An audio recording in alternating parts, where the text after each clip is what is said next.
So, dear Gene, thank you very much Yeah. for accepting my invitation for this interview. Yes.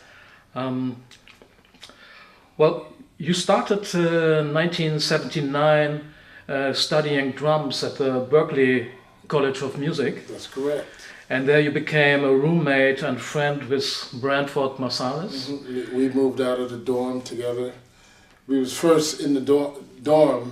We each had different rooms in the dorm, but it was just the dorm situation at Berklee was like undesirable. So we both moved out and got an apartment together, you know. Yeah. And we had another roommate. Yeah. Too. And when he left, then Marvin Smitty Smith became your Correct. new roommate. Yeah. Can you please tell me what you learned those 5 years at Berklee the most, what you still use today, and who was your mentor? Maybe you have some stories to share. Well, I learned a lot being around these guys, because when I came to Berklee, I really didn't know what jazz was. I thought I was playing jazz, but it was more fusion drummer, you know. And when I came to Berklee, I had like a rude awakening, because what I thought was jazz was not, and I had no vocabulary whatsoever in the jazz idiom. So I had to, you know, I had to learn how to play jazz, you know. And this long story on how I was inspired to take on the you know, the study, but some of the classmates, you know, in those type of environments, you have different types of personalities, and some people have egos and others are humble. So one of the persons with an ego, who wasn't my roommate, you know, inspired me, you know, because of his negativity, actually, I guess, which pissed me off to the point where I said, yeah, I'm going to learn how to play jazz just to show this guy, you know. And it was positive. Looking back, it's like a positive thing, but at the time, it was, you know, I felt, you know, it was anger. But sometimes you need the anger for the fire, to help you motivate you to push yourself to a different level. So it was good in hindsight, you know.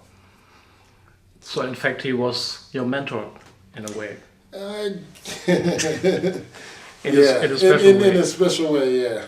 But I had many, you know, witnessing Branford's ascension, you know, him and Smitty's ascension into the jazz history books was, I can't even explain how inspirational that was for me. You know, I was, like, I had front seat view of all this. We were roommates, and I saw everything happen in front of my eyes, and that in itself was inspiration for me to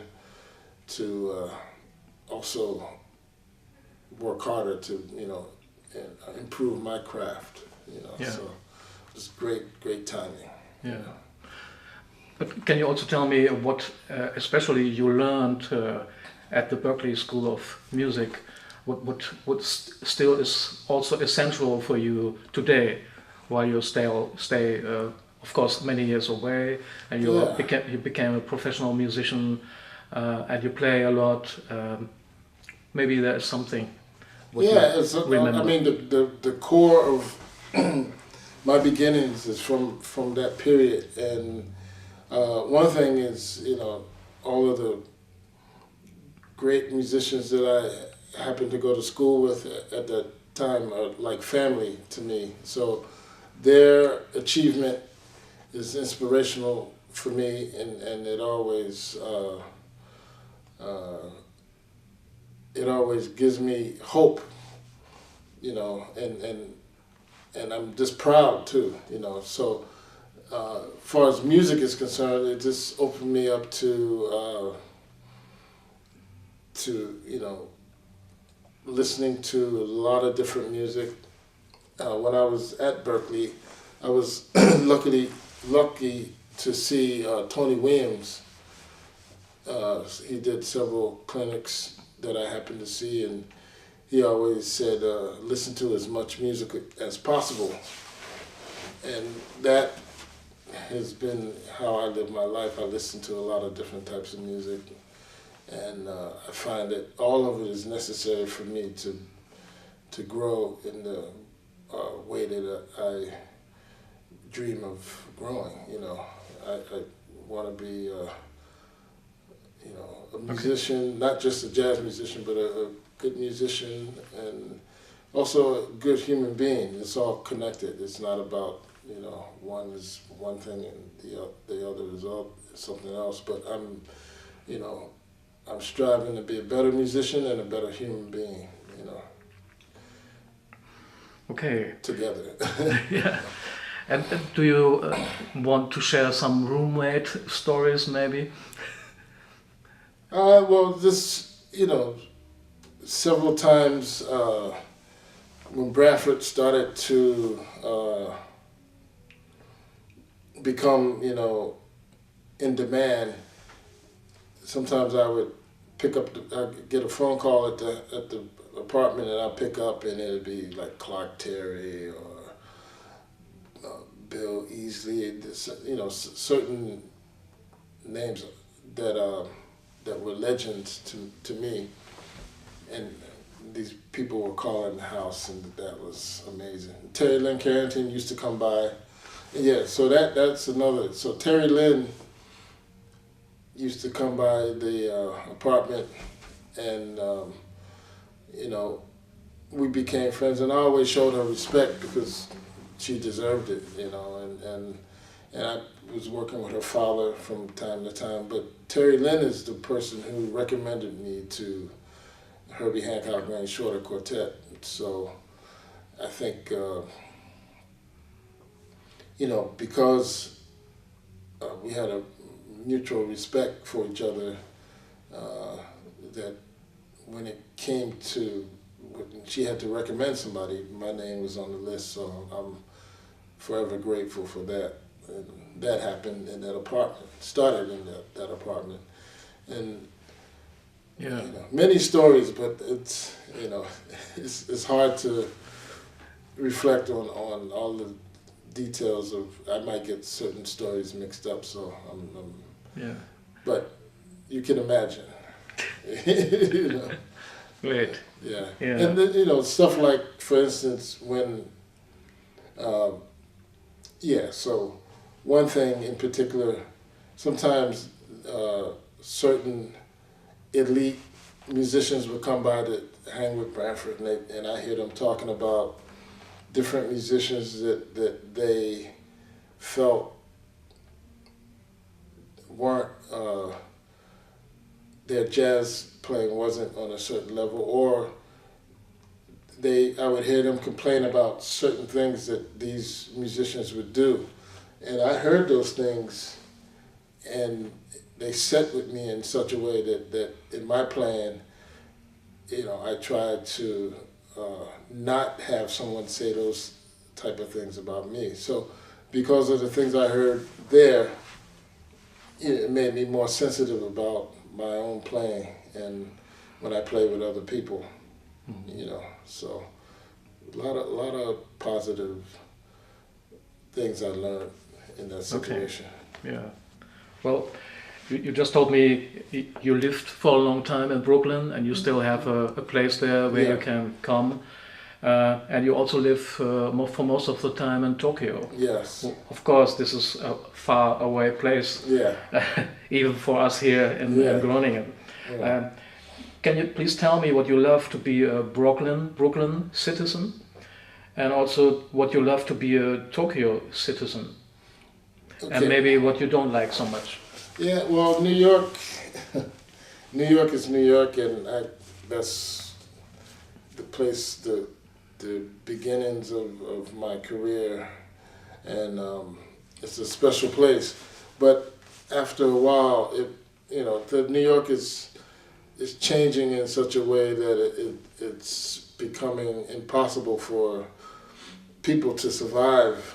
The rents going up so high, and there's a lot of things to support people with money, and the artists that live in New York are having a harder time now, and there's less places to play. So, the art scene in New York is very unique, and it's under attack right now. So that part, I don't like that, and so I don't prefer to live in Brooklyn most of the time anymore, in New York, because of these realities that can't be helped, But the energy in New York is still New York. It never changes. But certain life conditions there that are kind of tired of, like the subways. It's always some kind of problem, and some of the subway stations are like run down and dirty, and the crime thing is much less than it used to be. But sometimes there's things that I'm used to that I wish I wasn't used to, So that's why in Tokyo, for instance, it's the opposite of all of that, There's no, you never have to worry about looking over your back, People are, very friendly all the time.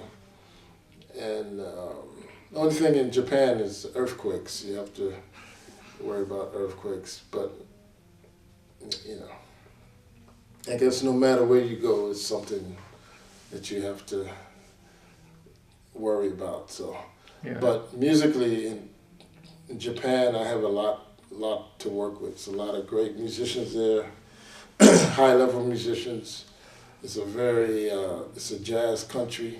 The jazz is, like in Tokyo, for instance, I think it's over 200 jazz clubs. Not including, all of the clubs don't have live music. Some of the clubs just play vinyl or CDs and stuff like that, but it's a jazz culture, so it's a lot there to keep me there, Not Okay. just music, the food, the culture, onsen, the hot springs. I love hot spring. They have a culture of bathing in the hot spring water, and it's very part of the culture. It's like maybe 1,000 onsens. They call it onsen, which is hot spring. Mm-hmm. And some of the places are like a spa. So you have the great water that has medicinal principles, and you bathe in this water, and your body feels like, after being stressed out, you go to the onsen and you heal your body. And then they have food at these places, great food, and they have relax room, like a room to go to relax, and the relax rooms are something in itself too. So it's a lot of little things about Japan that at this point in my life I prefer to be there. Okay. Even though New York is New York. Yeah, great. Thank you. Well, you are a rhythm specialist, Mm-hmm. And that is much more than just a drummer. Mm-hmm. What do you understand about that? Who are you in rhythm business? Who am I in the rhythm business? Well, I'm a rhythm specialist who is in pursuit of becoming more in touch with the core of drumming, which has evolved from Africa, you know. So I have a great love for Afro-Cuban music, or Afro-Caribbean music to be more broad, and certain aspects of that music I find it's inspiration, because even with jazz and Western drumming in general, it all originated from the hand drums. So in my way, I'm trying to become closer to the hand drumming aspect of drumming, and I'm trying to incorporate those core elements in my playing as a jazz drummer or as a world drummer, you know, because I play other music other than jazz, you know, and I try to have the core of what I do rooted from these elements, you know, from African hand drumming, you know, and as a drummer, that's basically what I'm trying to be more connected to, that core element of drumming. Yeah. Well, you play a pearl drum set, or at least you have 4. I saw, at least in Brooklyn, standing there waiting for you. Yeah, I endorsed Pearl for many years. Yeah. And you also have Zildjian cymbals. Zildjian is the K series, I saw. Corrupt series. And Zildjian and Pearl have supported me for many years, and I feel very fortunate to be with these companies. And I also joined a new company recently, a stick company. I have a signature stick called, the company is called Ahead. And they just made my signature version of, it's a synthetic stick, but it's modeled after the wood stick that I use, which is the Roy Haynes model on Zildjian, you know. So they modeled a similar type of mold, and I have my own signature stick. You have? Yeah. Okay. I'm happy. Would you like to see it? Maybe after. Yeah, okay. Yeah. Well, just in general, what do you love about this setting you play with, like the combination of pearl drums and the cymbals? Can you describe it, maybe the sound, the qualities, and the possibilities you gain from this setting, especially? Well, pearl in particular, I chose pearl years ago because the flexibility in the sound that I can get from those drums. The drums, like I can tune the drums, and they work well in a bebop situation. I could tune them a different way. They work well in an electric situation. In most situations, I can get the feel and the response that I like to get. Mm-hmm. And it's even before I joined Pearl, it seemed like consistently I was able to get the response and the sound from Pearl kits.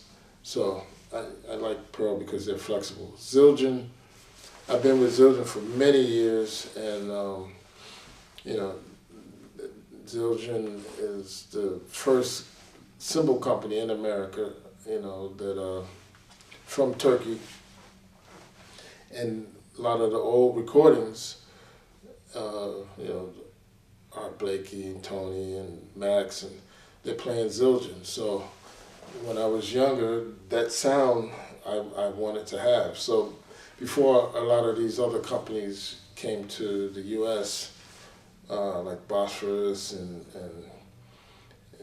Peisty and these other companies, Zildjian already had made an impression on most jazz drummers. And, I joined them a long time ago when they were still like the main company. And they've treated me very well over the years, and I'm very happy to be with the company. And the cymbals I have are like my dream cymbals. So, Yeah.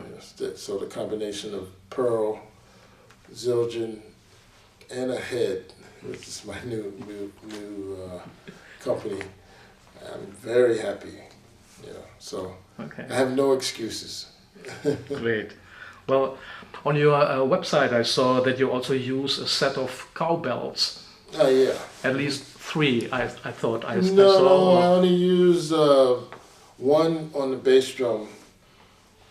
Sometimes in practice I use cowbell on the left foot, but that's only for practice. I don't really play gigs with that. And then on occasion, rare occasion, I might have 3. But that's a rare occasion. The usual is just use one, and I have like little tambourines that I have attached to my set for using in different sound situations, to get certain effects. Yeah.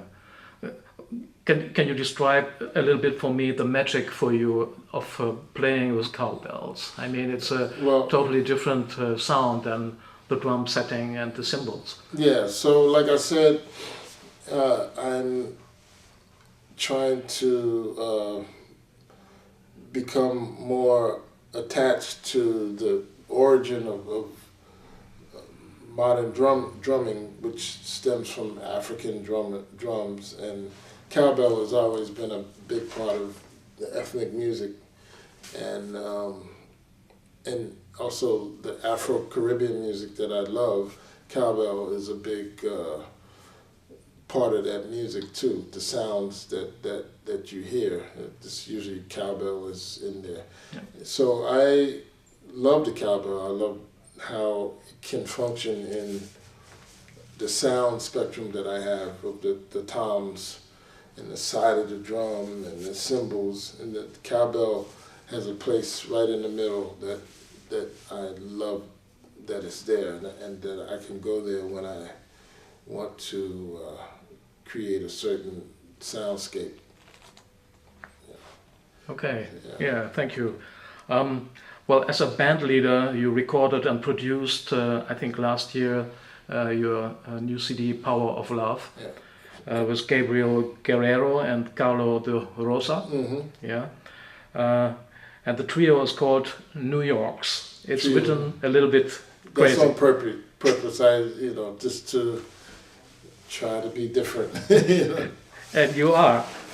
Well, how did you create that trio? What was the idea behind it? So most of my time, the past 10 or 12 years, has been in Tokyo. But I have an apartment in New York, which I keep in. When I go back, oftentimes I would have sessions at my apartment. I have a loft. It's kind of 800-foot square loft, high ceiling, and I have a Pro Tools set up there. Not a Pro Tools setup, but a consumer level Pro Tools setup. So I would do sessions at my house all the time, because it's high ceiling, so it's a good room to record. So I have people over, and I would record the sessions. I kind of have an archive of stuff of different great musicians, but Gabrielle and Carlo would be some of the guys that I would play with.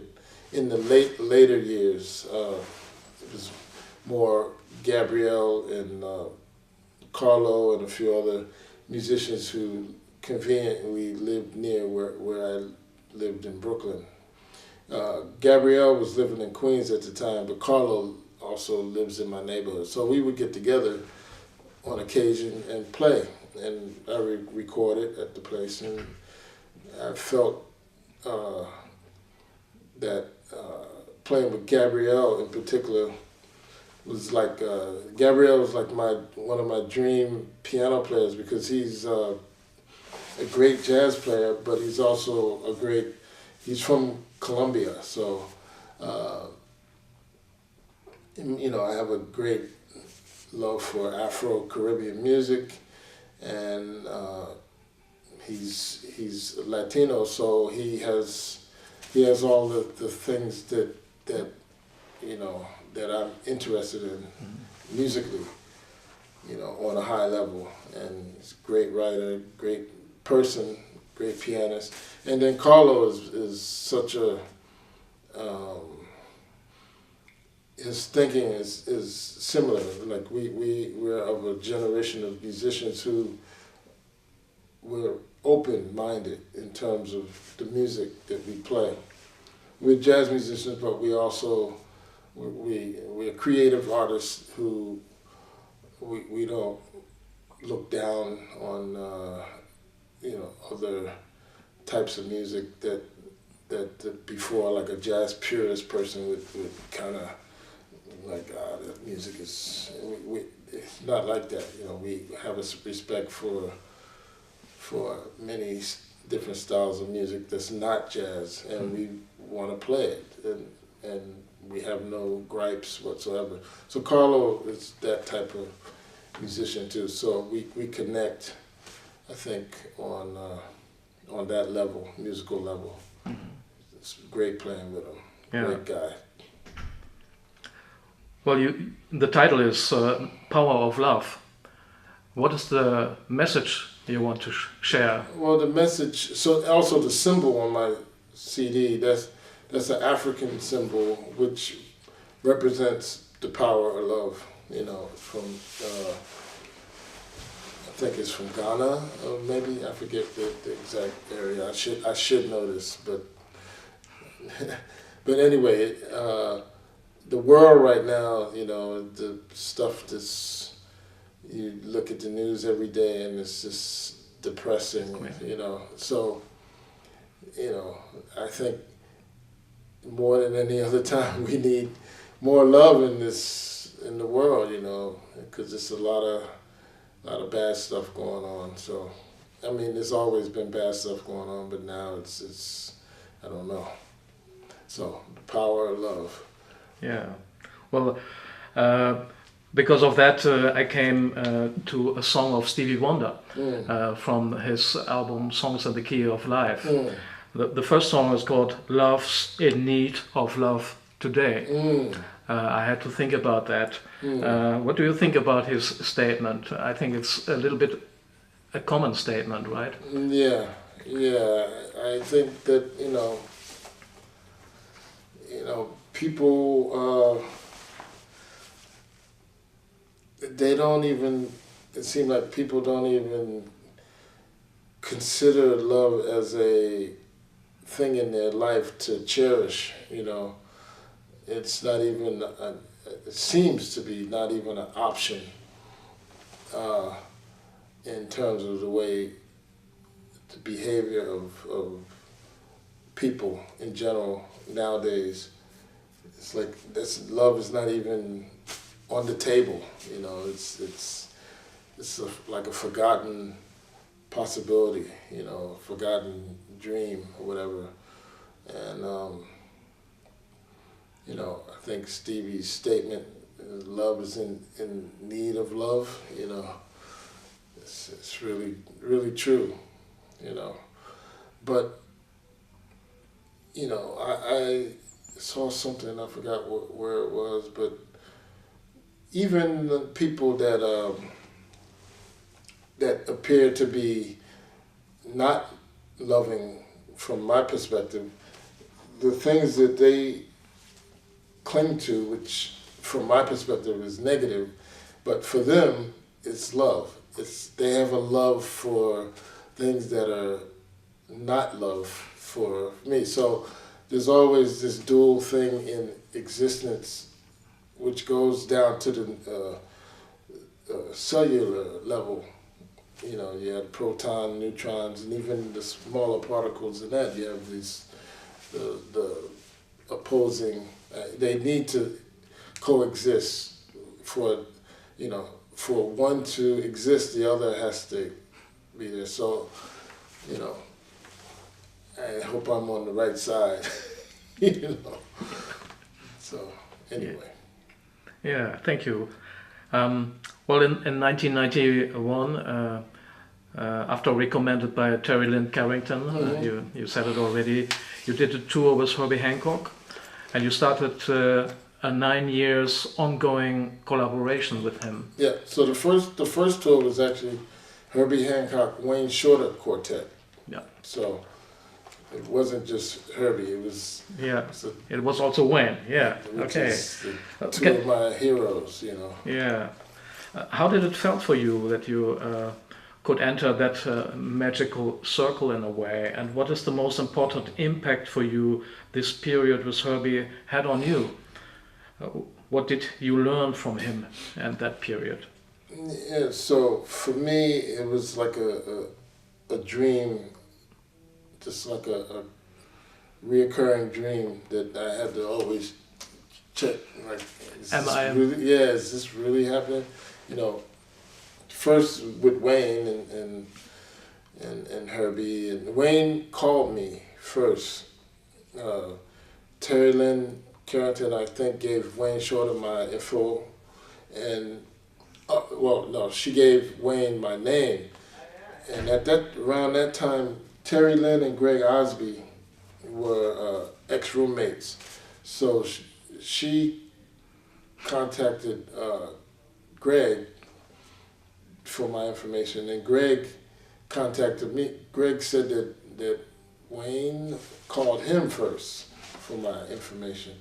Then he called me and told me, yeah, you should call Wayne. So I called Wayne Shorter up, and he said, yeah, Gene, send me a tape of recordings of your stuff. So I did not think I was a worthy candidate. So I didn't take it. I took it seriously, but I didn't think, that they would call me back. But I did fulfilled my responsibility, and I sent him the recordings. And I asked him, what type of stuff should I give you? Because I played different styles of music. He said, oh, just put it all on there. So I put some great jazz recordings that I did and some other stuff. And I did my duty. I just didn't expect to get a phone call back. I sent him the stuff.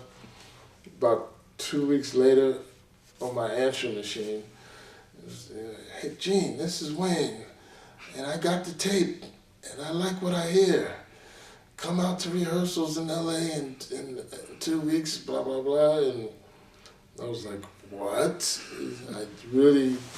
I could think of at least 100 drummers other than me that I would love to see play with Herbie and Wayne before me, So I was really honored and shocked and in disbelief, but once it started, it was just a great experience. A lot of it was such a profound experience working with Herbie and Wayne that a lot of it I didn't realize until years later, because basically the cats Herbie and Wayne didn't talk about music much, it was more about life, and they didn't talk about like music as it may appear. Some people that they perceive that those guys must talk about music all the time, and it's like no, at least with me, we didn't talk about music. We talked about everything but music, But a profound experience on every level. Herbie's such a great person.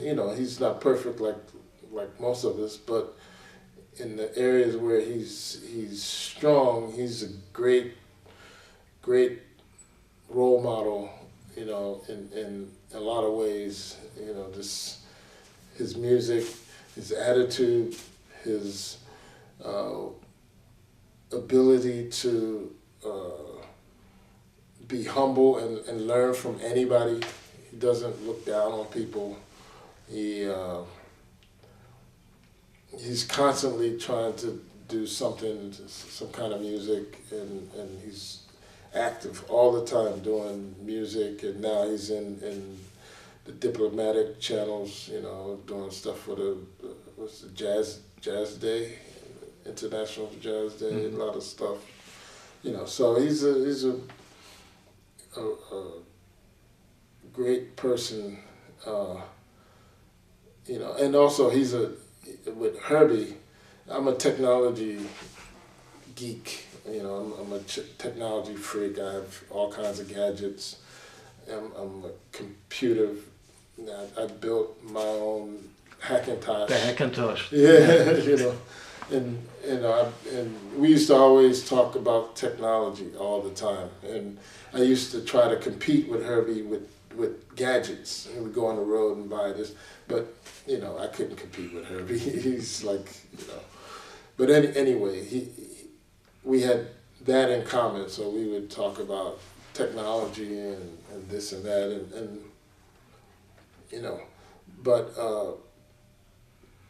to witness Herbie play every night, many concerts, and every time it was different, and all on the highest level that I had ever seen, you know, and that that was really. Oh, that's not me. That's Tokyo. No, that's not me. It's not me. Oh, It's your fault. it's my birthday. Happy birthday. Shut up. So, but the whole Herbie Hancock experience and Wayne Shorter experience was inspirational to me. Just musically, their attitude, which I guess post-Miles musicians, you know, all have similar type of views of music, and Herbie and Wayne are no exception. They both, Miles' influence on them was, you know, was serious, you know, and their music view is not the typical view of how people look at the music. You know, they're very, very open, but always on the highest level that's possible, and they don't compromise their music. They never compromise the music, and they always are looking for new ways of doing something on a high level, and that's, you know. Okay. As opposed to some people feel like, you know, okay, if I'm play jazz, I should only play jazz all the time, which I understand that, but, you know, that's kind of limiting yourself. So, and I respect that too, but like Herbie and Wayne, they do other stuff, but it's all on this high level, which is rooted from their jazz, you know, their jazz beginnings, you know. So that's, I think, you know, a great thing to witness up close, how they think about music, and when they play, to be right there and to interact with. I was interacting with them all the time, and it's beyond words, you know. Well, can you tell me a little bit more about sounds? What is the most beautiful sound for you ever experienced in your life? Do you have something like that? And it can be anything, musically or. Well, I love classical music, classical piano in particular. So you know, I forget which.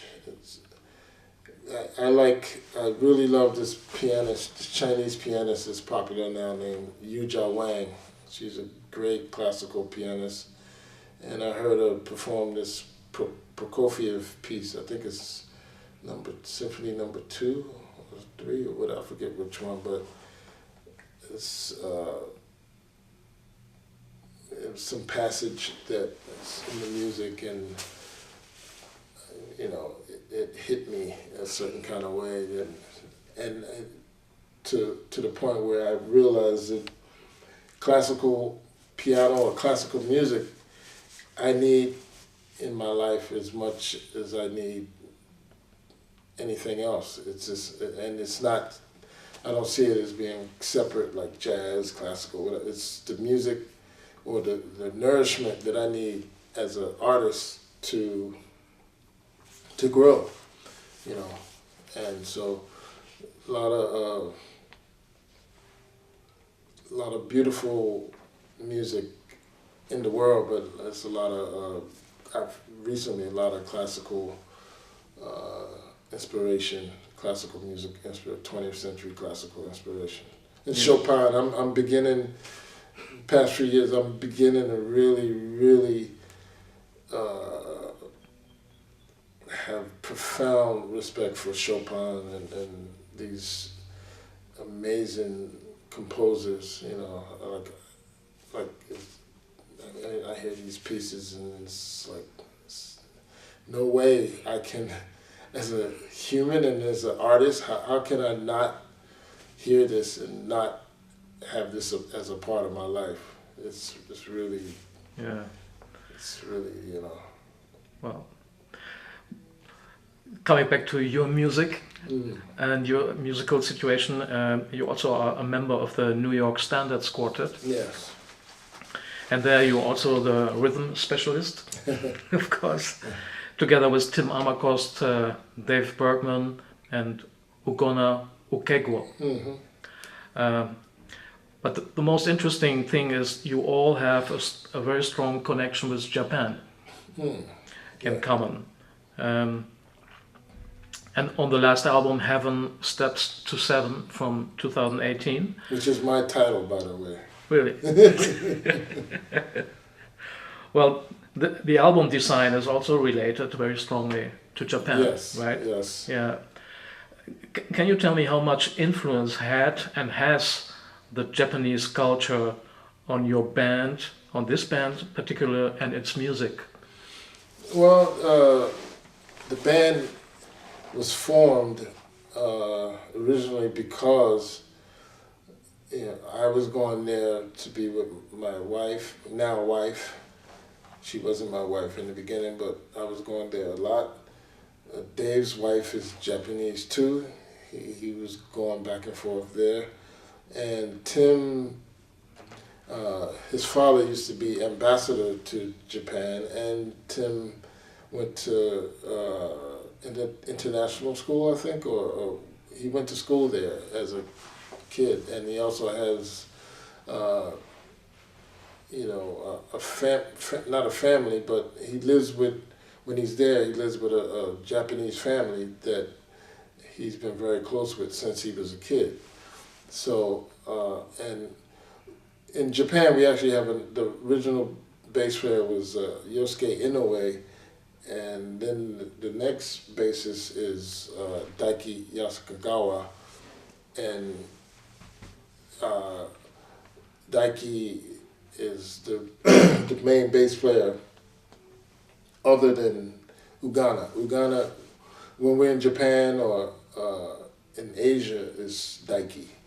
And in New York, because of economic reasons, Ugonna has been the most used bass player other than Daiki in our band. So, and it's so the East Coast side is Ugonna, but Ugonna is such a incredible bass player, and even before New York Standards, I always had a good vibe playing with Ugonna, and I guess everybody does. So, and since he's been the most consistent bass player other than Daiki in New York Standards, we were extremely delighted to be able to finally record with him, because the other recordings you'll see there's early recordings was Yosuke Inoue, who was the original bass player, who was Japanese.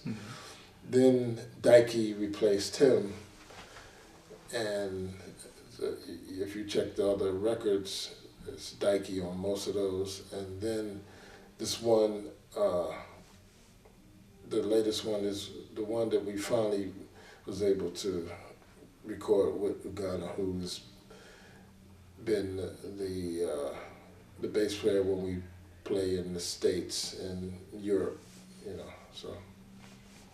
So the band's connection, like I said, started originally because of our connection with Japan, and we wanted to find a way where we could do music together while we're there. And Tim, since he was doing tours in Japan quite some time before we decided to do New York Standards, he just realized it'd be a great opportunity since we're all over there to do tours every year. So we did 13 tours already, 13 years of touring in Japan every summer. And the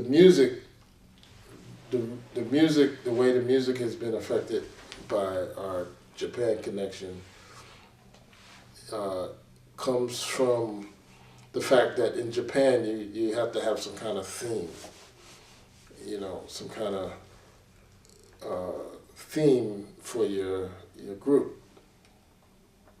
So our theme was the standards, playing standards, which in Japan is very popular. They love standards.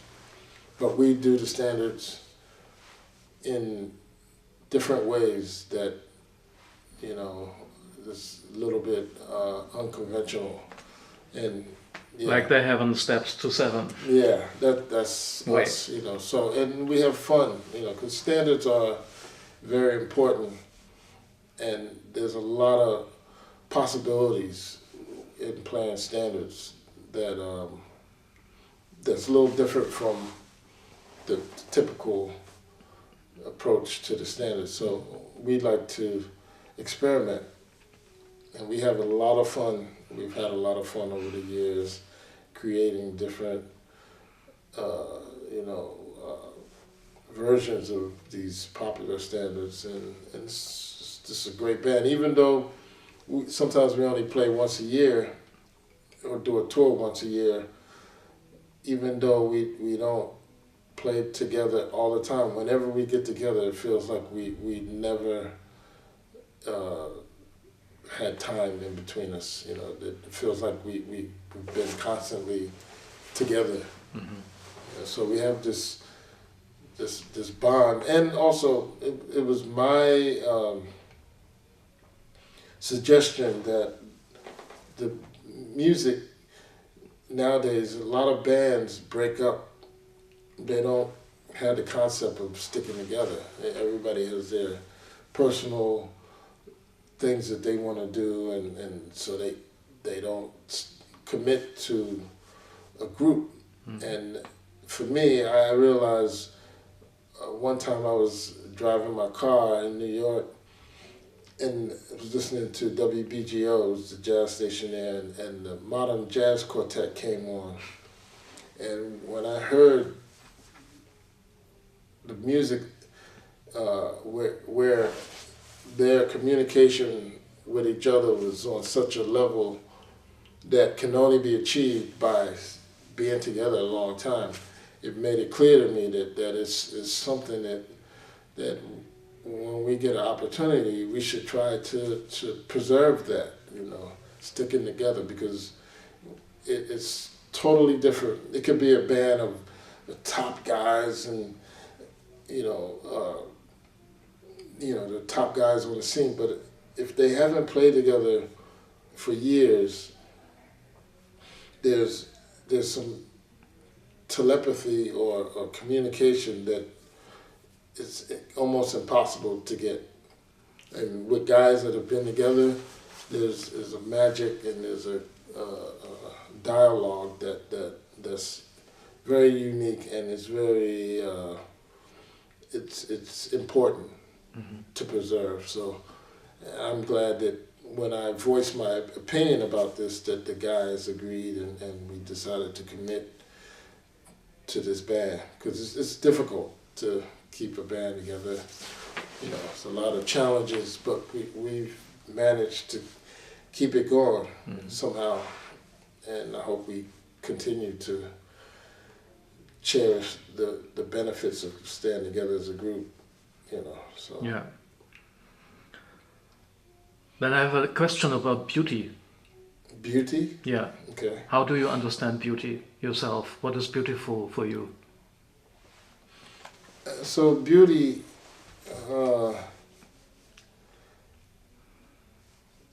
beauty is so, like, a lot of times people or our perception about like a perfectly round object, and they'll say that's perfect, the symmetry is perfect, but for me, that's perfectly round is not perfect. I like perfection. To me is something that has a character, little bend here and not perfectly round. That's that's for me perfection. So is it a little bit connected with the Japanese way of looking?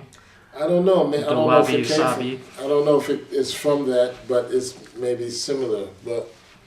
But that's what I believe, and I think in beauty, it's the same thing. Beauty lies in the eye of the beholder, but from my perspective, beauty is the perfection with the imperfection, the blend of these realities, and how they form a uniqueness that's profound. So that's what I think beauty is, you know. So it doesn't fit into any template. Okay, well, let me travel with you a little bit. You often visit, or sometimes at least, the Enoshima beach. Yeah.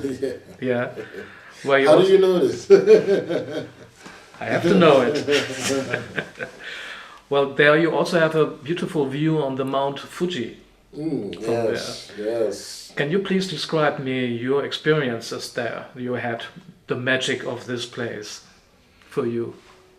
Well, number one, that's in Enoshima, that's in Shonan, near Kamakura.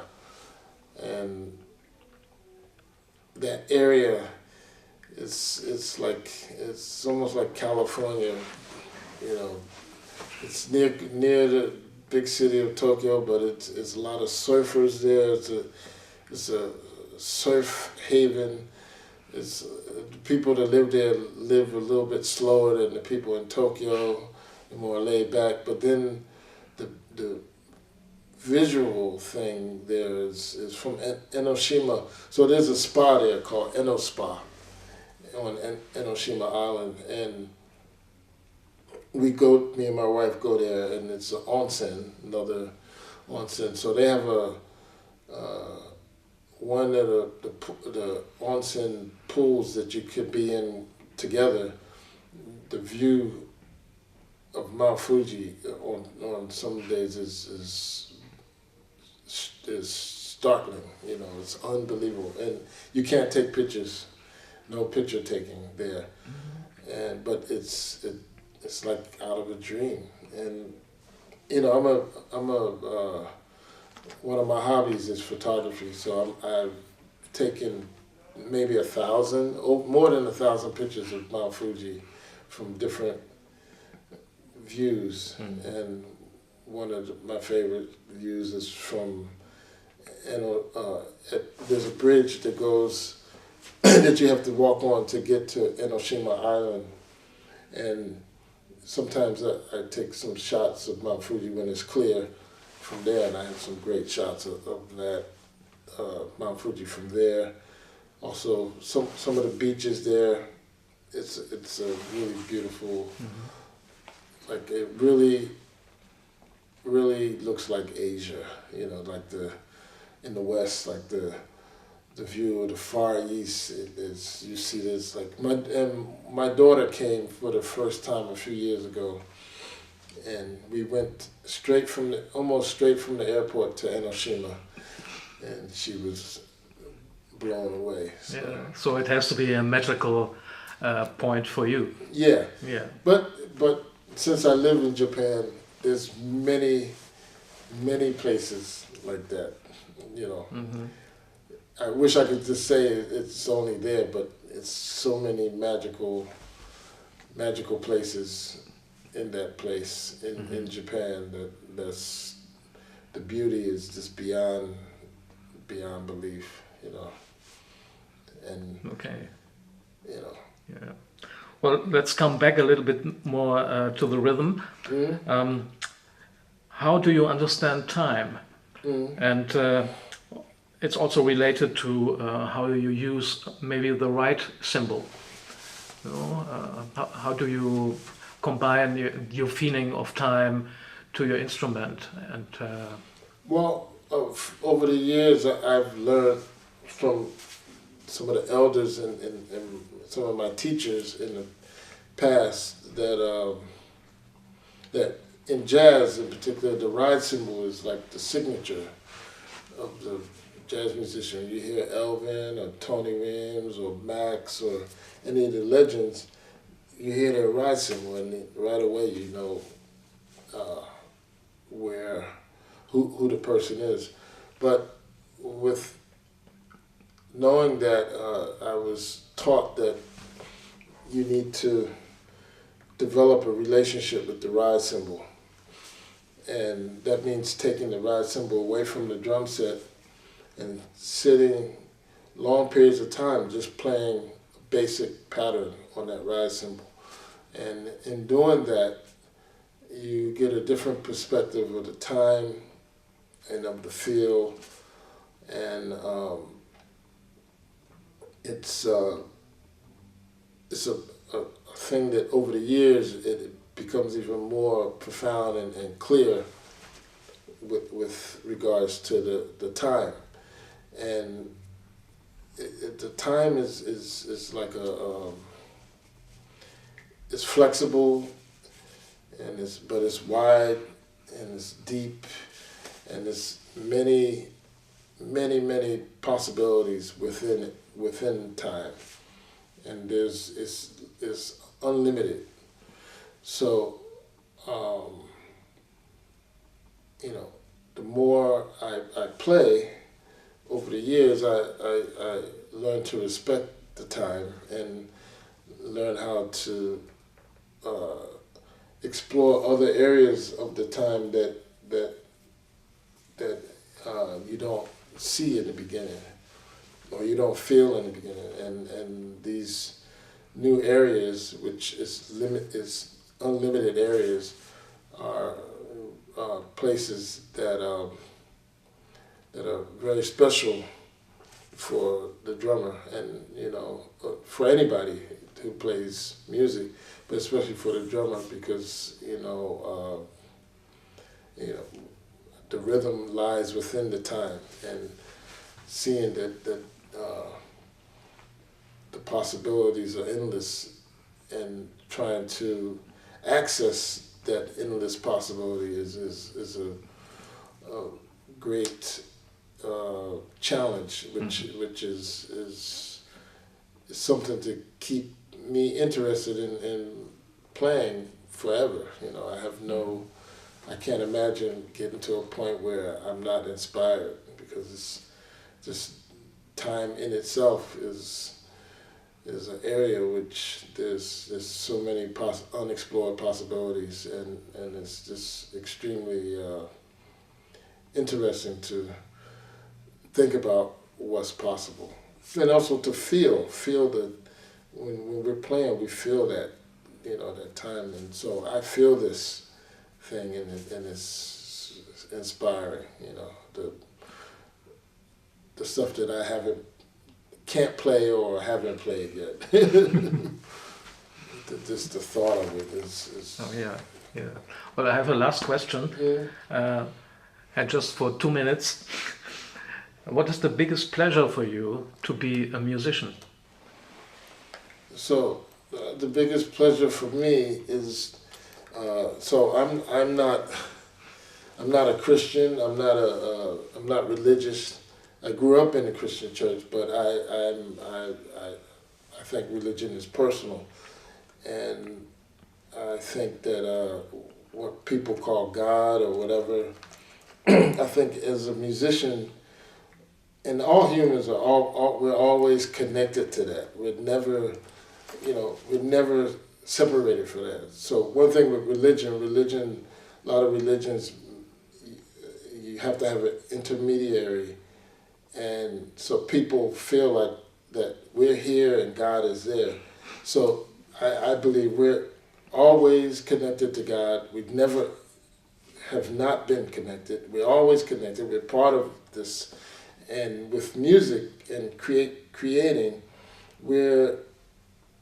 it's a part of that existence and that entity or endless entity that we call God or whatever. And we tap into that all the time. We're connected to it all the time. So playing music brings that realization to reality all the time whenever I play, constantly. And this music in general is just, it's part of that, it's part of, and which we're all connected to. We're all connected to each other, and we're all connected to that endlessly, always. We've never not been connected to that. So being involved in the movement of this, whatever you want to call it, and having that reflect through me as